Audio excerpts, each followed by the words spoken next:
الكرام الفاتحة. أعوذ بالله من الشيطان الرجيم. بسم الله الرحمن الرحيم. الحمد لله رب العالمين الرحمن الرحيم مالك يوم الدين. إياك نعبد وإياك نستعين اهدنا الصراط صراط الذين أنعمت عليهم غير المغضوب عليهم ولا الضالين آمين. بسم الله الرحمن الرحيم.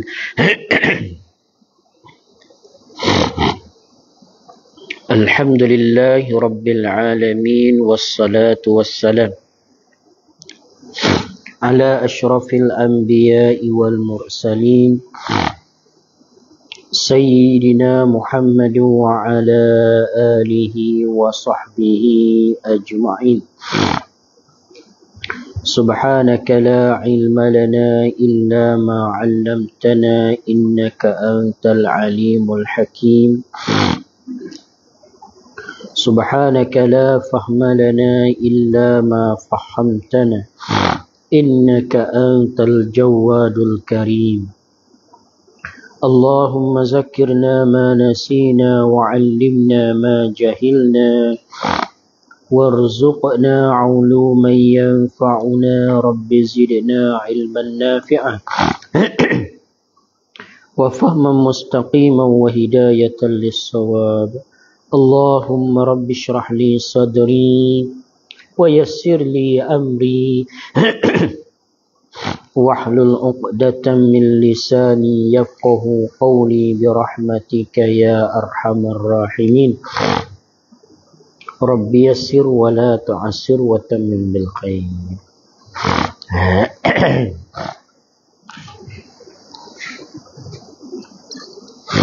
Sekarang dah kita Kitab Taharah dah.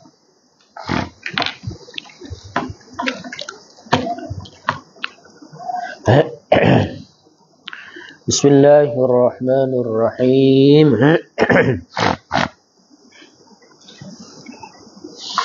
قال المصنف رحمه الله تعالى ونفعنا بعلومه في الدارين آمين. كتاب الطهارة.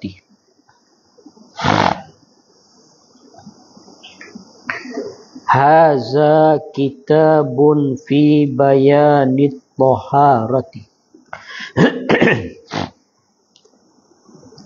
Ini ialah suatu kitab pada menyatakan taharah.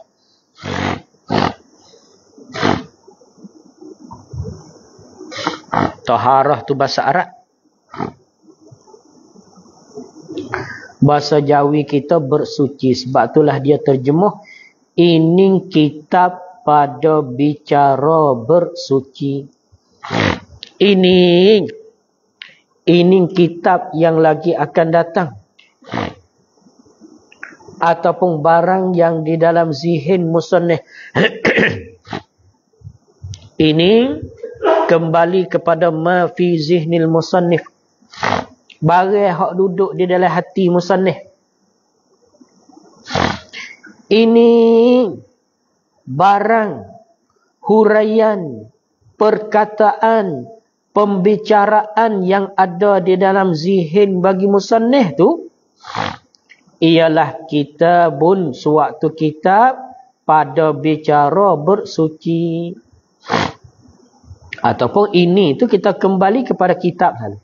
Ini kitab yang lagi akan datang pembicaraan dia ni ialah kitab pada bicara bersuci, pada bicara taharah dan bersuci.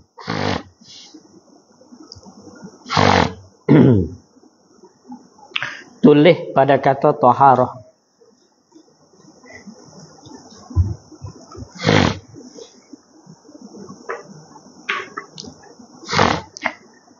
Dan taharah itu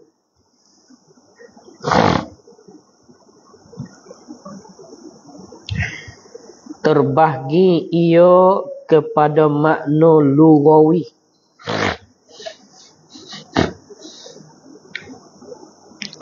Terbahagi ia kepada makna lughawi dan makna istilahi.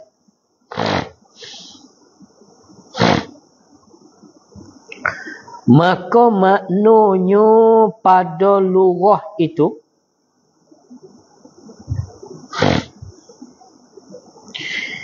ialah semata-mata bersuci daripada kekotoran,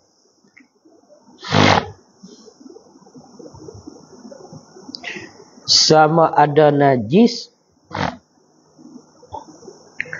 atau lainnya, lain daripada najis.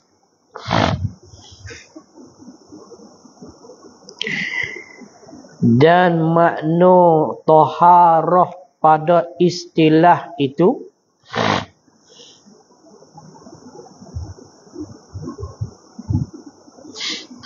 melengkapi ia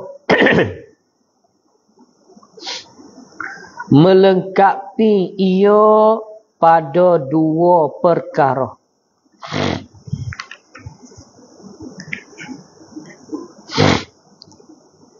Yang pertama, bersuci daripada najis.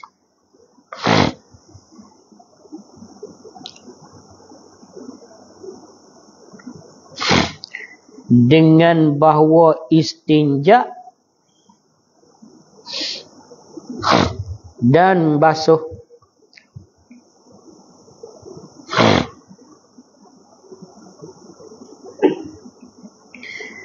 Dan bersuci daripada hadas.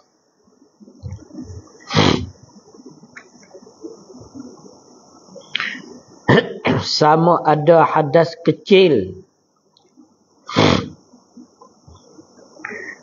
dengan bahawa berwuduk atau tayamum gantinya,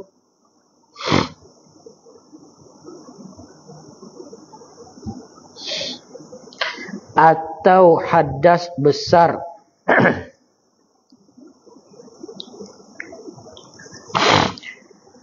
dengan bahawa mani mengakak hadas atau tayamum ganti darinya. Habis di situ. Jadi ini adalah suatu kitab pada menyatakan tahar. Apabila sebut kata taharah, apabila sebut kata taharah, ia ada taharah pada makna lughah, ada taharah pada makna istilah ulama fiqh. Taharah pada makna lughah semata-mata bersuci. Sama ada bersuci daripada najis ataupun bersuci daripada benda lain daripada najis, al-mustakzarat, benda luwakti, benda luwakti ataupun kekotoran. Suci daripada najis boleh panggil taharah. Suci daripada hinguh, hinguh lekat di kain kita ambil basuh, boleh panggil taharah di sisi lughah. Tapi pada istilah hak tu tak panggil taharah, kerana hinguh dia bukan najis.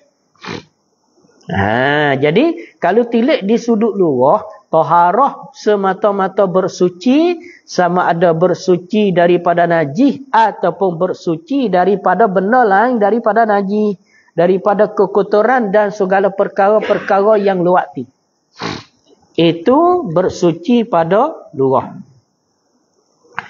Adapun taharah pada istilah dia tubik kepada dua makna. Taharah pada istilah tubik kepada dua makna. Makna yang pertama taharah dengan makna bersuci daripada najis. Ayo ikut najis. Taharah makna yang pertama dengan makna bersuci daripada najis. Lagu mana bersuci? dengan bahawa istinja kalau najis tu tubik daripada kubur atau dubur. Atau basuh dengan bahawa najis tu lain daripada kubur dan dubur. Kalau najis tu tubik daripada kubur ataupun dubur, maka bersuci dia tu di sisi istilah ulama fiqh panggil istinja. Faham tak tu?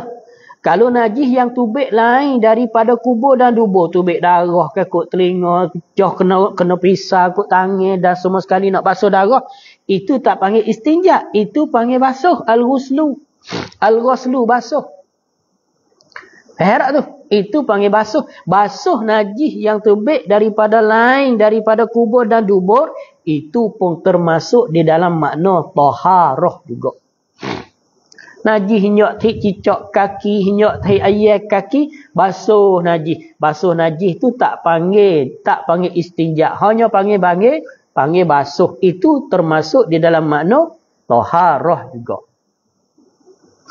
Taharah pada istilah ulama fiqh, makna yang pertama taharah dengan makna bersuci daripada najis. Sama ada dengan istinja atau lain daripada istinja. Istinja nisbah kepada najis yang tubik daripada dua jalan. Lain daripada istinja nisbah kepada najis yang lain daripada dua jalan. Itu panggil basuh. Faham tak tu? Satu. Yang kedua, makna taharah juga. Satu tadi di sisi istilah. Taharah di sisi istilah dengan makna basuh bersuci daripada najis. Taharah di sisi istilah makna yang kedua dengan makna mengakak hadas. Dengan makna bersuci daripada hadas ataupun mengakak hadas. Sama ada hadas kecil. Dengan bahawa mengambil wuduk ataupun tayamum ganti daripada wuduk. Itu panggil taharah. Ambil air semayang panggil taharah di sudut ulama fiqh. Ataupun mengakak hadas besar, mani mengakak hadas. Itu pun termasuk di dalam makna taharah. Itu pun masuk di dalam makna taharah. Mani mengakak hadas, tidur mimpi. Mani pagi esok, mani itu termasuk di dalam makna taharah, mengakak hadas besar ataupun ganti daripada mani tayamum. Jadi taharah di sudut lughah semata-mata bersuci. Basuh gapo jua pun kita basuh sama ada najis ataupun lain daripada najis, kita basuh, itu sah dinamakan taharah pada istilah ulama fiqh. Istilah pada lughah. Adapun pada istilah bila sebut kata taharah dia tubik pada dua makna. Taharah dengan makna suci daripada najis, taharah dengan makna mengakak hadas, sama ada mengakak hadas kecil ataupun mengakak hadas besar. Ataupun kita nak pilih tiga boleh. Taharah di sisi istilah ulama fiqh ialah tiga. Suci daripada najis, mengakak hadas kecil, mengakak hadas besar. Boleh faham tak tu? Suci daripada najis dengan basuh ataupun istinja. Suci daripada hadas kecil dengan mengambil air semayang ataupun tayamum. Suci daripada hadas besar dengan mani mengakak hadas ataupun tayamum ganti. Habis di situ.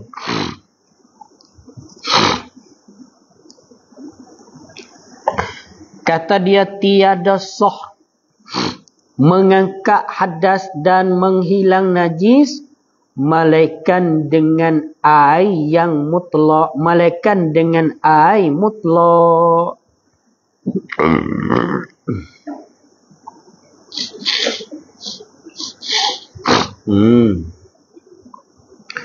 Tiada sah mengangkat hadas, sama ada hadas kecil ataupun hadas besar. Mengangkat hadas kecil dengan makna mengambil wuduk. Mengangkat hadas besar dengan makna mani. Tiada sah mengangkat hadas dan menghilangkan najis. Tiada sah mengangkat hadas dan menghilang najis, malaikan sahnya dengan air mutlak. Makna kata hanya sahnya sah mengangkat hadas itu dengan air mutlak. Faham tak? Lain daripada air mutlak, sama sekali tak sah mengangkat hadas dan tak sah menghilang najis. Tak sah mengangkat hadas ni kita nampak. Tak sah menghilang najis ni dengan makna, kalau basuh suci pun pada syarat tak panggil suci. Tu makna tiada sah. Basuh suci tak ada bau, tak ada apa langsung. Tapi di sisi syarat tak suci. Nampak tak tu? Seperti kita ambil air mustakmal untuk mari basuh haid. Ambil air mustakmal untuk basuh kecing. Suci. Tengok tak ada bau, tak ada warna, tak ada apa. Suci pada pandangan mata. Tapi di sisi syarak masih dinamakan najis pada tempat yang tersebut. Masih dinamakan mutanajis. Basuh dah. Tapi basuh tadi bukan air mutlak. Air tak kuat. Air itu tak ada kekuatan untuk menghilangkan najis pada pandangan syarak. Boleh faham tu? Jadi, hanya sah mengangkat hadas dan menghilangkan najis dengan air mutlak. Lain daripada mutlak, tidak sah. Itu makna, tiada sah mengangkat hadas dan menghilang najis, melainkan dengan air mutlak. Lagi akan datang dia akan sebut tu. Apa dia air mutlak? Tengok dia awak lagi. Apa dia air mutlak? Iaitu air mutlak. Air yang tiada mutanajis. Satu. Dan yang tiada mustakmal. Dua. Berubah sebagai berubah yang banyak dengan sewaktu yang mencampuri yang suci yang terkaya air itu daripadanya. 3 kait. 3 kait tu. Nak panggil air tu air mutlak dengan 3 kait.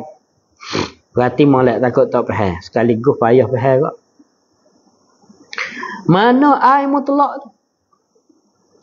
Iaitu air mutlak yang kata sah mengangkat hadas dan menghilangkan najis dengan dia. Air mutlak tu ialah air yang tiada mutanajis. Air yang tiada mutanajis ni, air yang tiada bercampur dengan najis. Ia dua istilah. Air mutanajis dengan air najis. Kalau air mutanajis, air suci campur dengan najis. Air mutanajis ada jalan untuk jadi mutlak. Faham tak? Air mutanajis ada jalan untuk jadi mutlak semula. Adapun air najis, hak tu tak ada jalan. Hak tu tak ada jalan. Mana air mutanajis? Seperti kita kata, air sebeldi. Air mutlak pada asal. Kemudian nyegi jatuh najis ke dalamnya, dalam keadaan dia tak cukup 2 kolah. Air duduk dalam bekas, dalam gelas lah kita kata. Nyegi jatuh cicak ke dalam dia. Maka air tu panggil air mutanajis. Apa air mutanajis? Air yang suci yang bercampur dengan najis. Faham tak tu? Itu air mutanajis. Satu lagi air najis. Air ialah najis. Idhafat lil bayan. Air najis. Air ialah najis. Dengan makna diri air tu najis dah. Air kecil. Air kecil tak panggil air mutanajis. Air kecil panggil air ialah najis. Dia tu diri dia tu najis. Bila dia tu najis, kalau kita kupur sampai 2 kolah sekalipun, dia tak akan naik sampai kepada tahap mutlak dia. Adapun air mutanajis tadi, air dalam gelas hak kata jatuh cicak tu. Bila kita nyegi campur sehingga cukup 2 kolah, tak ada berubah, tak ada apa, air tu daripada mutanajis nyegi jadi mutlak semula, jadi gagah semula dia. Jadi air nak dinamakan air mutlak, yang pertama air yang tiada mutanajis. 1. Dia bercakap lagu ni dah. Kait yang pertama, air tidak dinamakan air mutanajis. Bukan air suci hak jatuh najis ke dalam dia. Satu. Dan tiada mustakmal. Kait yang kedua. Nak panggil air mutlak, air tu bukan air mustakmal. Apa air mustakmal? Air mustakmal, air yang digunakan pada mengangkat hadas atau menghilang najis. Itu air mustakmal. Air mustakmal ni air yang sudah dipakai. Kalau bahasa kita ke, air yang sudah dipakai. Air mustakmal, air yang sudah digunakan pada mengangkat hadas yang wajib dan menghilangkan najis. Nanti bawah nota kaki tepi itu dia akan sebut.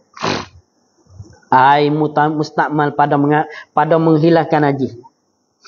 Syarat nak panggil air mutlak, syarat kait yang kedua, air itu tiada air yang tiada mustakmal. Bukan air mustakmal.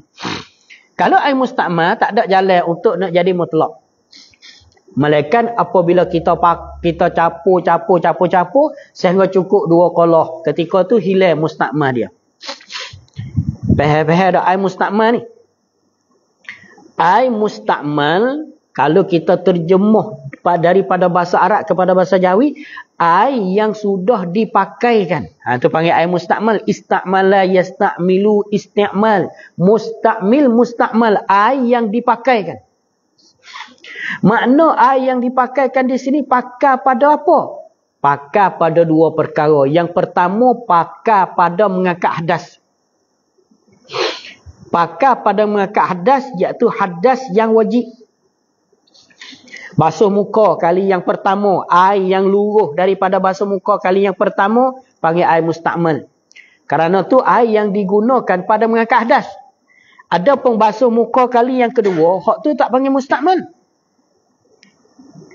Air yang kita guna pakai pada basuh muka kali yang kedua, hak tu tak dinamakan mustakmal kerana basuh kali yang kedua, hak tu bukan mengangkat hadas yang wajib dah. Hak tu sunat dah.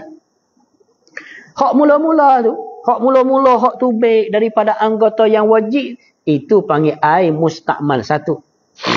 Yang kedua, mustakmal juga mustakmal fi izalatin najasati. Air mustakmal pada menghilangkan najis. Air mustakmal pada menghilangkan najis tu, nota kaki tepi tu, hak panjang tu. Tu, akal lapar tu. Atau pada najis. Tu, itu mustakmal pada menghilangkan najis. Nanti kita baca, nanti siapa tepat dia. Kait yang kedua, yang tiada mustakmal. Berubah.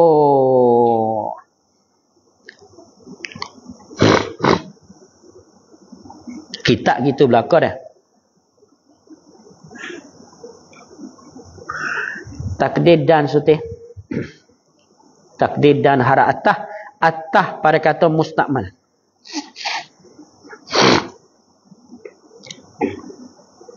Takdir kalam bunyi, air mutlak iaitu air yang tiada mutanajih. Air yang tiada mustakmal, air yang tiada berubah sebagai berubah yang banyak. 3 kait. Air mutlak, air bukan air mutanajih, bukan air mustakmal, bukan air yang berubah sebagai berubah yang banyak. Kalau berubah, tapi berubah sikit, masih dinamakan mutlak lagi. Tapi kalau berubah dia akan sebagai berubah yang banyak. Banyak tadi pada uruf. Bukan situ. Dan yang berubah sebagai berubah yang banyak, yakni pada uruf. Kalau air tu berubah, tapi berubah dia tu berubah banyak. Ketika tu hilang mutlak dia. Nampak tak tu? Air, asal air suci. Tiba-tiba nyagi berubah. Berubah dia sebagai berubah yang banyak. Lagu mana berubah yang banyak? Berubah yang menghilangkan nama air mutlak. Supaya kita kata gini, nak nampak rupa berubah yang banyak. Air sebeldi. Kita buh nila masuk. Air asal tu air jernih. Bila kita buh nila masuk, tengok. Oh, jadi biru habis. Bila biru, bila kita tengok, tukar daripada air biasa. Oh, ni panggil air nila dah ni.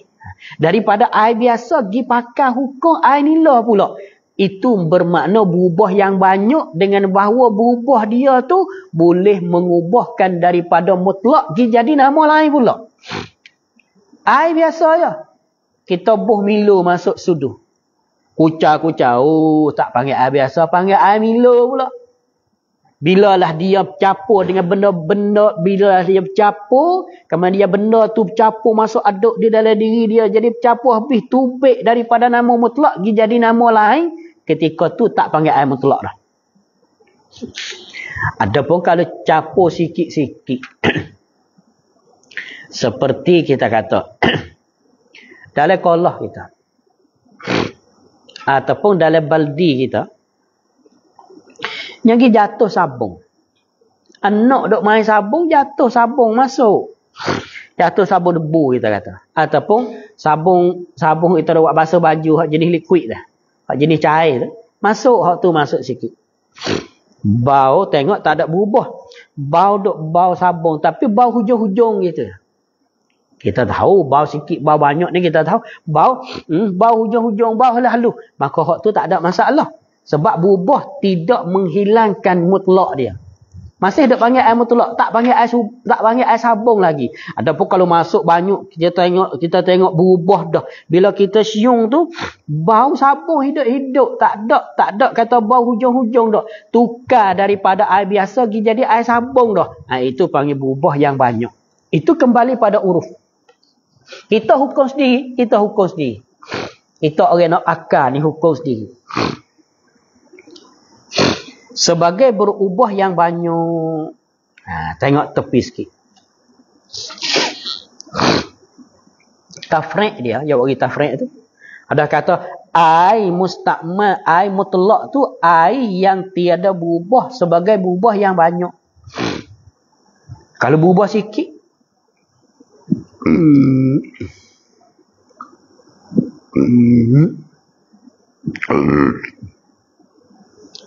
Maka tiada memberi mudarat berubah yang sedikit.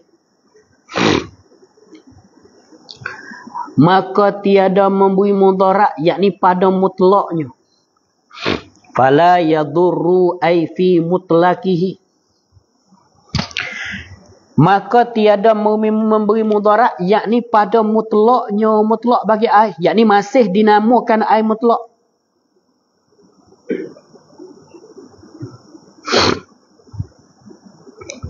Maka tiada memberi mudarat, yakni pada mutlaknya, mutlak air, dengan makna masih dinamakan air itu air mutlak.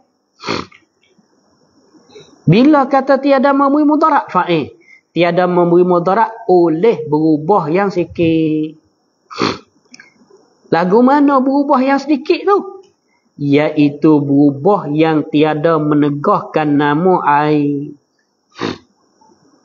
Iaitu berubah yang sikit. Klik situ tu. Iaitu berubah yang sikit tu, berubah yang tiada menegahkan nama air. Yakni air mutlak tu. Masih dinamakan air mutlak lagi. Berubah. Tapi berubah dia tu tetap dinamakan air yang sama. Tak ada berubah pergi jadi air lain tak. Peherak tu. Berubah sikit. Masih dinamakan air sebelum daripada berubah tu lagi. Contoh kita kata, air tu berubah. Berubah dengan sesuatu yang kedatangan pada dia. Tapi berubah dia tu, masih kita boleh panggil air sebelum daripada berubah tu lagi. Supa, tak ada beza jauh. Maka bila berubah setara tu, tak memberi mudarat pada keadaan dia tu masih dinamakan mutlak. Hak ni kembali pada uruf. Bukan kata semata-mata berubah tu hilang mutlak. Tak. Berubah yang menghilangkan nama air. Berubah yang banyak. Kita letak. Berubah banyak, berubah sikit kita letak.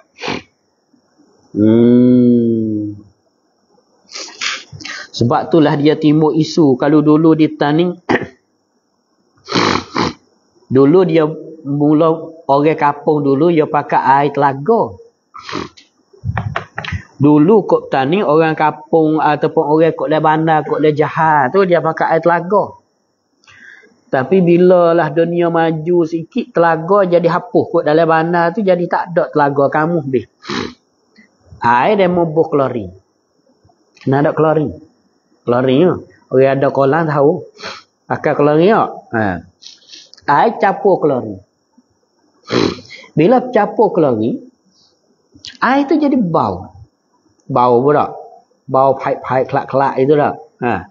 Dia bau. Bau dia. Bau klorin tu. Soalnya bila bau klorin tu menegahkan daripada nama air tak. Supaya tak air yang kita tak letak klorin dengan air yang kita letak klorin. Berubah. Berubah banyak ke berubah sikit? Tu tak tahu. Berubah banyak, berubah sikit pun. Banyak tak? Ya kalau klorin pedih mata tak? Pedih tak? Pedih tak? Pedih tak? Free dah homestay sehari dua ni? Tanya je. Tanya je nak pergi terak air klorin tu. Pedih tak pedih mata. Kita kira ni mari pula. Kita kira ni kita nak booking sehari. Banyak ke sikit. Di masa dulu kecoh. Kalau tan ni enggak kecoh. Setengah-setengah Tok Guru kata tak panggil air mutlak dah. Air campur klorin tu tak panggil air mutlak. Nak ambil air semaya tak boleh. Nak pakai ambil air semaya tak boleh. Air hak campur klorin. Sebab dia kuat sangat hilang. Itu berubah dia dengan klorin. Mungkin ada klorin. Benda klorin.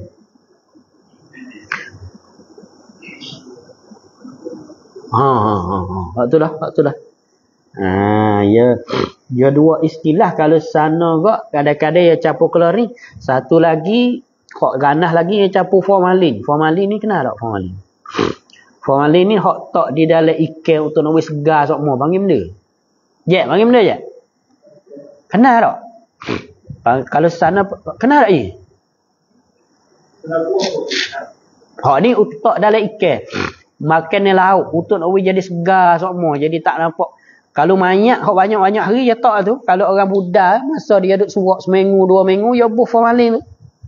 Jadi mayat tak berubah lah, mayat tak berubah. Nak jaga air tu. Dia buh formalin hok tu lagi hak, tu lagi hak. Ni tengok ni. Apa makna berubah yang sedikit? Berubah yang tiada menegah nama air. Dan jika ada ia dengan sewaktu yang mencampuri yang terkaya air daripadanya sekalipun, ni royah pada kata tiada memberi mudarat. Kata tiada memberi mudarat oleh berubah yang sikit tu. Royahnya. Dan jika ada ia berubah tadi tu. Dengan sesuatu, yakni sesuatu yang suci. Bukan sesuatu yang mutanajis ni. Dan jika ada ia berubah tadi dengan sesuatu yang suci yang mencampuri, yakni mencampuri oleh sesuatu. Mencampuri di sini dengan makna ya kalau hak Arab mukhalid. Mencampuri ni benda yang masuk di dalam air, kemudian benda tu ia hancur masuk di dalam air. Seperti kita kata nila. Nila apa tak nila? Nila kita tak dalam air, nila jenis botol tu. Bila kita titik masuk dalam air, diri nila tu jadi sekali dengan air. Tu makna mencampuri. Kalau bahasa Arab mukhalitun. Kalau Tok Guru makna temera. Kalau orang bahasa mengaji Taning dia pernah dengar dua istilah temera ni. Temera ni bila jatuh pak nya hancur jadi sekali dengan air selalu dah. Nak asing waktu baik tak boleh. Ya lain kalau kita kata kulit moktel. Kulit moktel bila jatuh dalam baldi. Kita biar di situ boleh 3-4 hari air dalam baldi tadi dia akan jadi hitam. Ayah orang bandar belakang. Dah, air dalam baldi tadi dia akan jadi hitam, berubah air baldi dengan sebab kulit hitam. Tapi kulit moktel tadi tak panggil benda yang masuk di dalam diri air tu, kita buat tubik boleh dia. Nampak tak masalah? Mau nampak tak man? Kulit moktel mau kenal tak? Oh, kulit moktel. Kulit rambutan. Tu Vietnam ya. Orang cakap luar Melayu. Kulit rambutan ataupun buah rambutan. Buah rambutan ia jatuh di dalam air dalam baldi kita. Bila dia jatuh duk boleh 2-3-4 hari, air dalam baldi kita tu ia jadi hitam dengan sebab kulit moktel tadi. Kulit moktel tu ia serah, ia hancur jadi sekali dengan air tak? Tak. Makna kata kita cabut dia tubik boleh. Hak tu tak panggil benda yang mencampuri. Benda yang mencampuri ni makna gini. Yang bawah dia ada sebut sikit lagi. Benda yang mencampuri ni sesuatu yang suci yang jatuh dalam air. Kemudian benda tu jadi sekali dengan air. Nila lah mula nampak. Nila ataupun sabun debu hak jenis liquid itu. Bila masuk dalam air, dia jadi sekali dengan air. Kita nak buat tubik sabun saja tak boleh dah. Kita nak ambil nila saja buat tubik tak boleh dah. Buat tubik kena buat tubik air. Ada pun kulit moktel kita buat tubik dia saja boleh. Hak tu tak panggil yang mencampuri. Masuk benda tu, benda yang jatuh dalam air, kemudian diri dia tidak hancur sekali dengan air, hak tu tetap jadi mutlak air, tak ada masalah. Hak tu panggil mujawid. Kalau masalah mujawid tak ada isu. Hak timbul masalah mukhalid. Mukhalid ni benda yang jatuh dalam air, kemudian benda tu jadi temera, jadi masuk, jadi juzuk air diri dia. Faham tak ni? Faham tak ni? Nampak tak dua benda tadi tu? Kalaulah benda tu jatuh di dalam air, kemudian diri dia tu hancur, jadi sekali dengan air. Seperti nila. Itu panggil benda yang mencampuri. Istilah Syekh Ahmad panggil benda yang mencampuri. Satu lagi, benda suci yang jatuh dalam air, kemudian diri dia tidak jadi hancur sekali dengan juzuk air. Hak tu tidak dinamakan sesuatu yang mencampuri. Nampak tak tu? Goyah dia. Goyah pada kata tiada memberi mudarat. Dan jika adalah ia berubah tadi dengan suatu yang suci yang mencampuri sesuatu tadi yang terkaya air daripada suatu sekalipun benda hak buat jadi berubah air tu, benda yang jadi serah masuk di dalam air, serta benda tu bukan benda yang air berhajat kepada dia. Oh, banyak kait. Gini. Kait yang pertama, benda tu benda suci. Kalau jatuh benda mutanajis, hak tu pakai hukum najis lalu dah. Satu. Air mutlak, kita kata air tak cukup 2 kolah lah. Jatuh benda yang mutanajis, benda najis, ketika tu air jadi mutanajis selalu dah. Berubah tak berubah pakai mutanajis. Yang kedua, jatuh benda yang suci yang mencampuri di dalam diri air. Jatuh diri dia hancur jadi sekali dengan air. Dua, jadi hilang mutlak pada asalnya. Yang ketiga, benda suci yang mencampuri dalam diri air tadi, benda yang terkaya air daripadanya. Seperti kita nak misalkan. Nila tu bagi benda suci. Benda yang mencampuri. Benda yang terkaya air daripadanya. Maknanya benda yang terkaya air daripadanya. Kalau tak ada dia tu, air tak ada masalah. Lawan dia apa? Lawannya benda yang tidak lepas air daripadanya. Contoh gini. Kita gali telaga.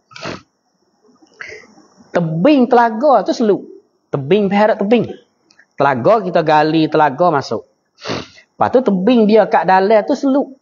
Lagi gali telaga benar. Seluk tu panggil benda suci. Panggil benda suci. Yang mencapuri dalam air. Bila jatuh dia tu jadi hancur sekali dengan air. Tapi seluk tu panggil benda yang tak lepas air daripadanya. Sebab seluk duk patak telaga. Air lagi tak leh pada dia. Memang kena ada seluk di telaga tu. Nisbah pada telaga tu. Nampak tak tu? Maka berubah air dengan perkara dengan seluk yang ada patak telaga, tak ada masalah. Ada pun kalau kita sengaja ambil seluk di lain, mari boh. Hak tu baru jadi masalah. Sebab seluk ni, air duduk dalam telaga tu boleh lepas daripada dia. Tiba-tiba kita pergi ambil boh. Hak tu kalau berubah dengan seluk tu. Sedangkan air terkaya daripada seluk ni, berubah dengan seluk yang kita ambil boh. Hak tu hilang mutlak air. Panggil air apa ketika tu? Air mutaghayyir. Serupa dengan daun kayu kita kata. Saja kita ambil daun kayu boh masuk dalam telaga, sehingga akhir jadi hancur daun kayu, jadi merah air. Ketika tu panggil air mutaghayyir bitahirin, dengan sesuatu yang suci. Faham tak kait dia tu? Mu faham tak diri? Pening lah. Yang pening lagi baru je ni. Baru je. Dia 3 kait tu. Benda suci, benda yang mencapuri, we faham istilah dia. Benda yang mencapuri, iaitulah benda yang jadi juzuk air, jadi hancur masuk dalam air. Lagi yang terkaya air daripadanya, sekalipun kalau berubah tu dengan sesuatu yang terkaya air daripadanya, tapi berubah sikit, tetap dinamakan air mutlak, tak ada memberi mudarat. Tu nota kaki luar. Masih dinamakan air mutlak, tak ada memberi mudarat. Sekalipun berubah dia tu dengan sesuatu yang terkaya air daripadanya sekalipun. Kalau berubah yang banyak, mukabil dia. Berubah yang banyak dengan sesuatu yang suci, dengan sesuatu yang mencapuri, dengan sesuatu yang terkaya air daripadanya, ketika tu hilang mutlak air. Kalau berubah yang banyak.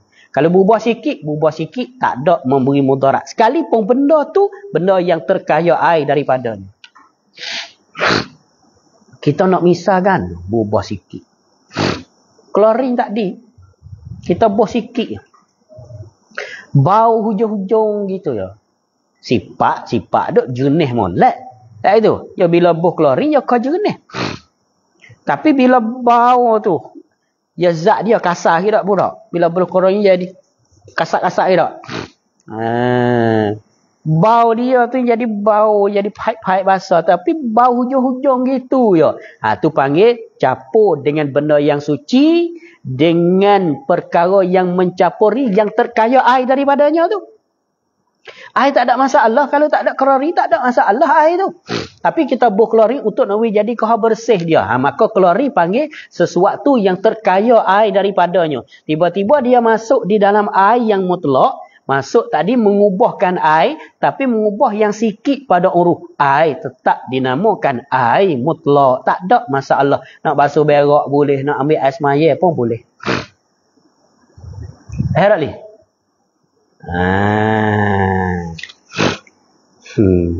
Habis di situ. Sebab apa boleh kata tiada memberi mudarat? Ni dalil dia. Ni dalil dia.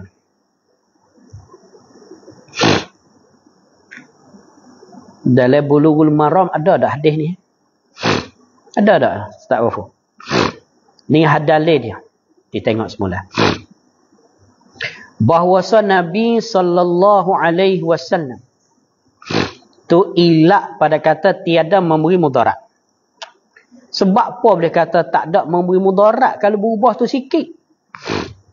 Kerana bahwasa Nabi sallallahu alaihi wasallam mengambil wuduk ia Nabi daripada bijana kayu. Bijana ni bekas lah.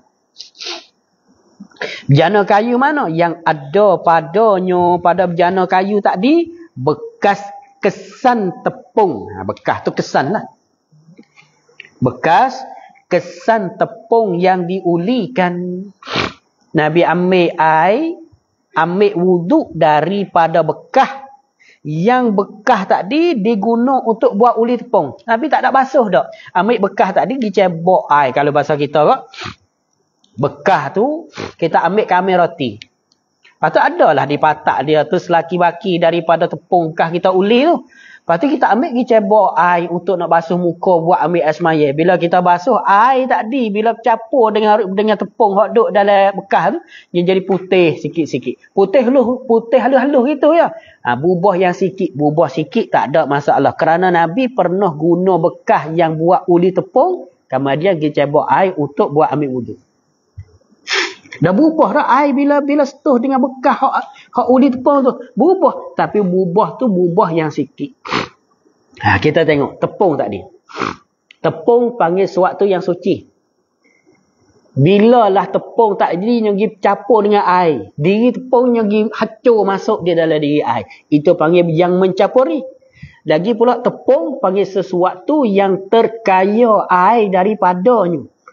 Tepung suku, air suku tak ada kaitan antara dua tu. Maka tepung dengan air, tepung panggil sesuatu yang terkaya oleh air daripadanya. Beza dengan seluk yang ada patak telaga tadi.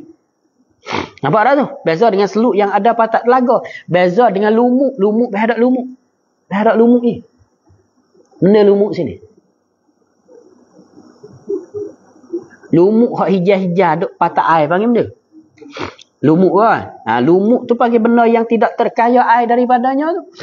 Duk air jadi berubah jadi hijau dengan sebab lumuk patak dia. Hak tu tak ada masalah. Hak tu tak ada masalah. Sebab lumuk panggil benda yang tidak lepas air daripadanya. Air tu memang kena ada lumuk patak sebab lumuk jadi dalam dia tu. Tepung ni benda suku. Panggil benda yang terkaya air daripadanya. Maka air mutlak tadi berubah dengan tepung. Bubah jadi hacur masuk dalam air. Bubah dia dengan sesuatu yang terkaya air daripadanya. Tapi bubah sikit. Bubah sikit tak ada menghilangkan kemutlakan air. Air tetap dinamakan air mutlak. Itu bubah sikit pada huruf. Kena berani. Kalau nak pakai, kena berani. Berani hukum kata, ni sikit ya ni. Berani hukum. Kalau kita orang yang menghukumkan kata berubah tu berubah sikit. Kita boleh pakai. Kalau orang lain main kata berubah ni banyak, dia tak boleh nak pakai air tu. Kita tak apa, kita kata sikit. Tapi sikit banyak tu kena tilik pada uruh lah. Kalau lah berubah banyak betul-betul tiba-tiba kita nyagi kata berubah sikit, tu tak ada. Tak tu. Habis di situ. Air mutaghayyir ni air mutlak yang campur dengan benda yang suci. Tapi masalah seluk yang ada patak telaga panggil air mutaghayyir juga. Tapi mutaghayyir tu tidak menegahkan mutlak sebab seluk tu air tidak lepas daripada dia. Hak jadi mutaghayyir yang hilang mutlak seperti nila tadi.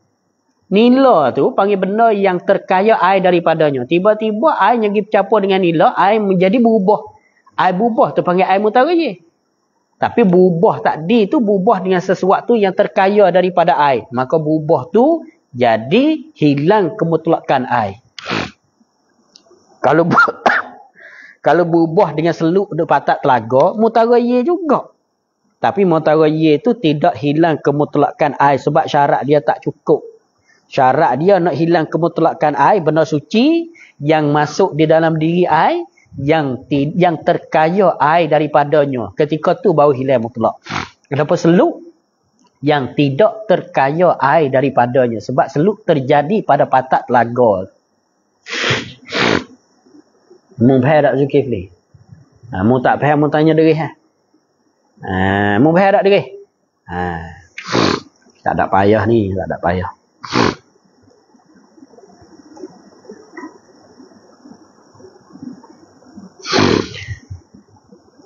Masuk dalam mula. Dan berubah sebagai berubah yang banyak.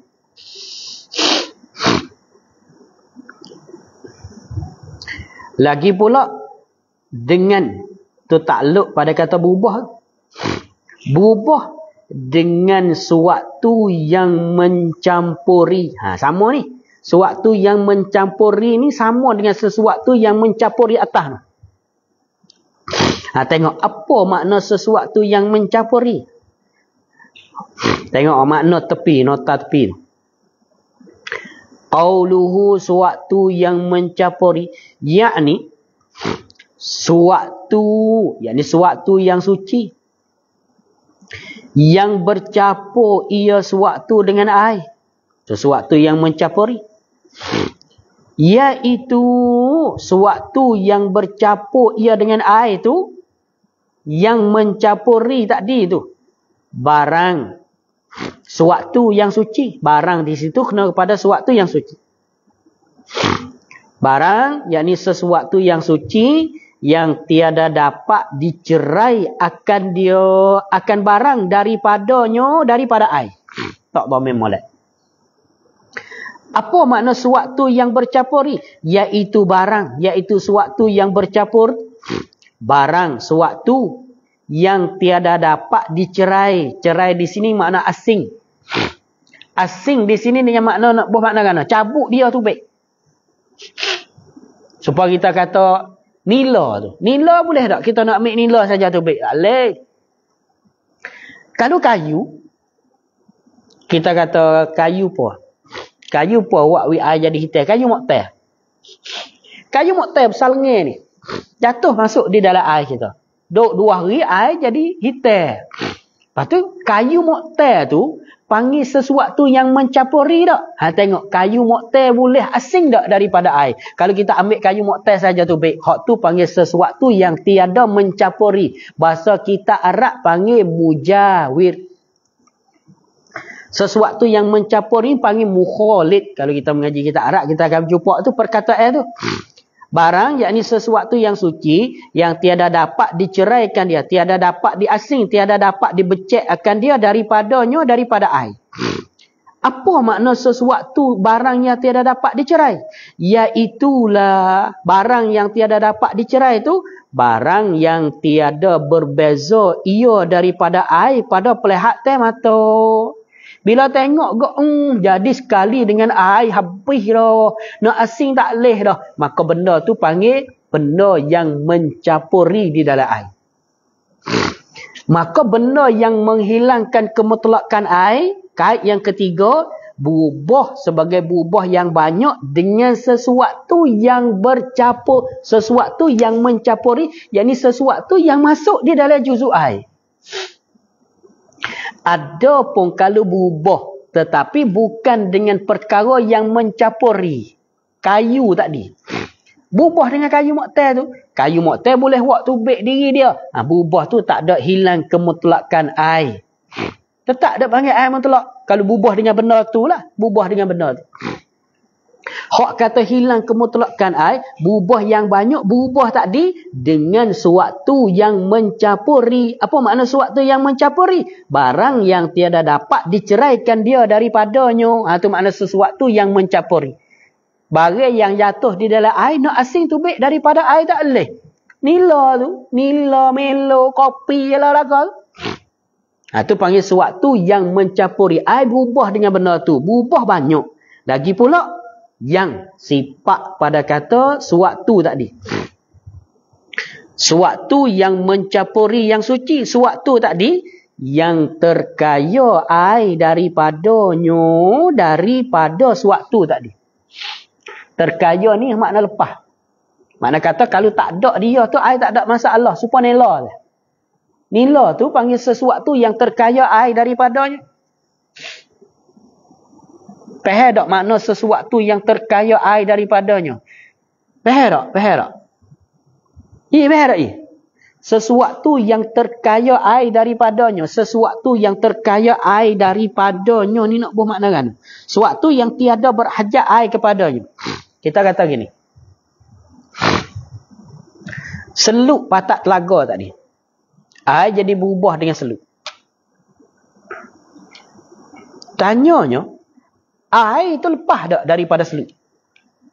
Lepas tak air daripada seluk? Air nisbah kepada seluk yang ada patak telaga, air tak lepas.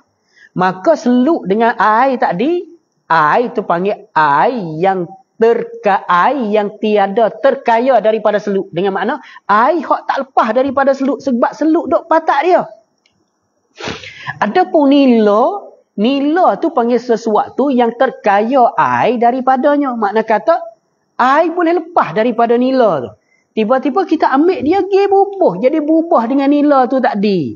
Ketika tu hilang mutlak.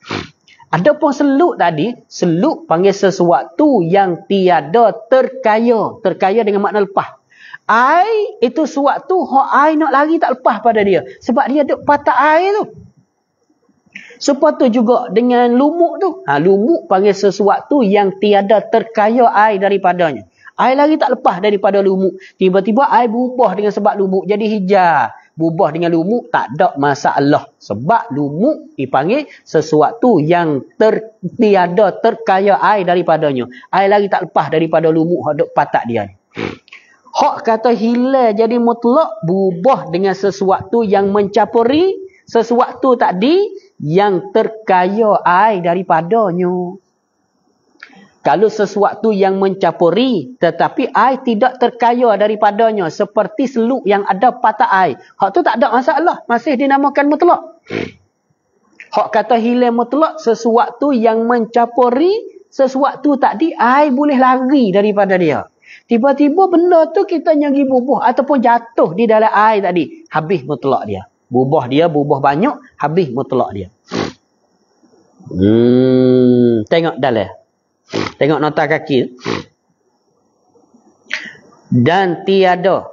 Dan katanya yang terkaya air daripadanya. Iaitulah.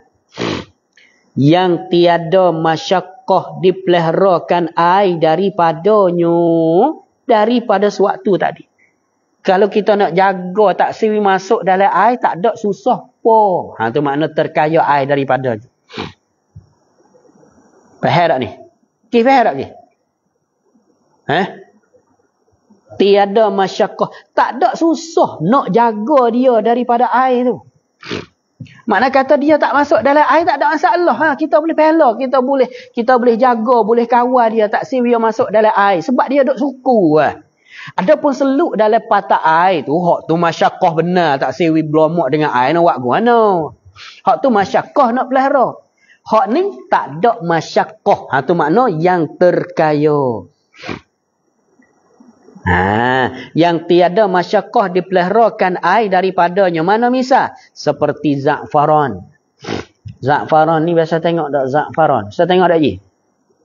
Za'faran ni halus satu-satu ya. Ding jual. Bila tak le air jadi kuning gitu. Molek minum. Dia itu panggil benda yang terkaya air daripadanya. Benda yang terkaya air daripadanya. Dia macam bunga je tak buat. Bunga warna merah. Bila buh dalam air tu, jadi kuning. Za'faran ni misal bagi benda yang terkaya air daripadanya. Dan tepung. Dan buah kayu. Buah daripada pokok kayu. Buah daripada pokok kayu. Buah daripada pokok kayu. Faham tak buah kayu? Buah kayu. Buah pokok kayu. Buah moktan. Itu panggil benda yang terkaya air daripadanya. Kata Ibnu Hajar di dalam syarah Bab Fadl. Ini panggil syarah Muqaddimah Hadramiyah. Apa dah? Syarah Bab Fadl. Dalam kitab Minhajul Qawim dah. Ibnu Hajar dah. Minhajul Qawim dah. Syarah Minhajul Qawim. Kata Ibnu Hajar Al-Haytami. Ibnu Hajar Al-Haytami. Kalau fiqh Ibnu Hajar Al-Haytami. Kalau hadis Ibnu Hajar Al-Asqalani. Dia dua. Kata Ibnu Hajar.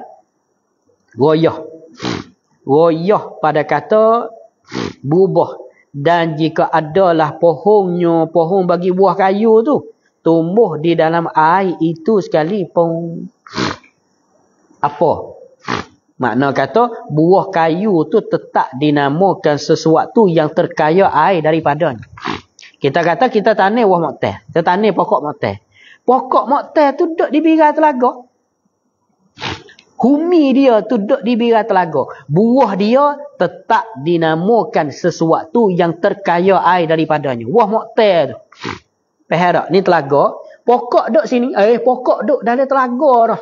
Tubik di dalam telaga naik. Buah dia tu. Buah dia dinamakan sesuatu yang terkaya air daripadanya mengikut pendapat Imam Ibn Hajar.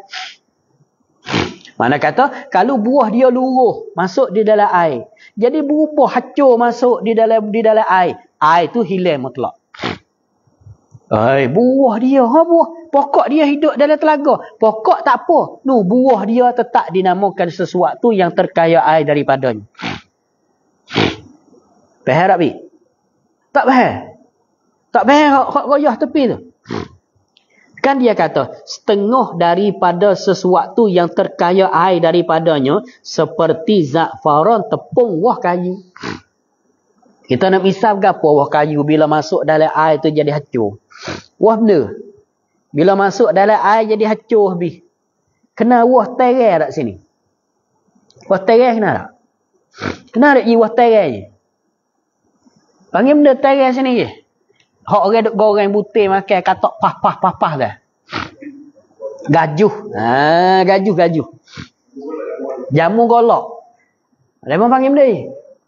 Jamu golok. Dah gajuh tu lorak dia. KL.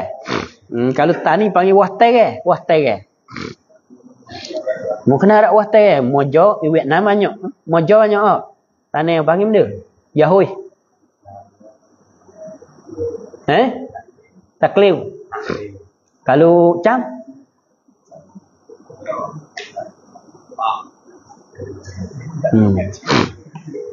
Kita misal wah terai. Wah terai. Dia tadi? Jamu golok.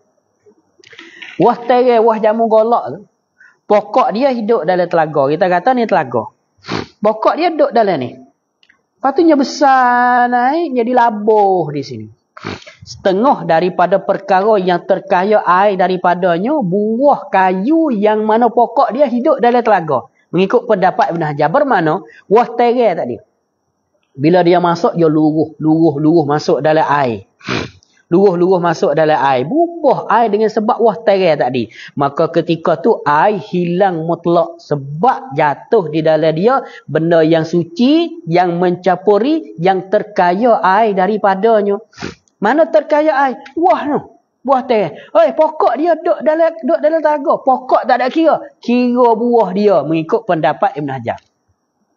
Pendapat Imam Ibn Hajar, buah terai yang mana pokok dia tu hidup di dalam telaga sekalipun, tetap dinamakan benda yang terkaya air daripadanya.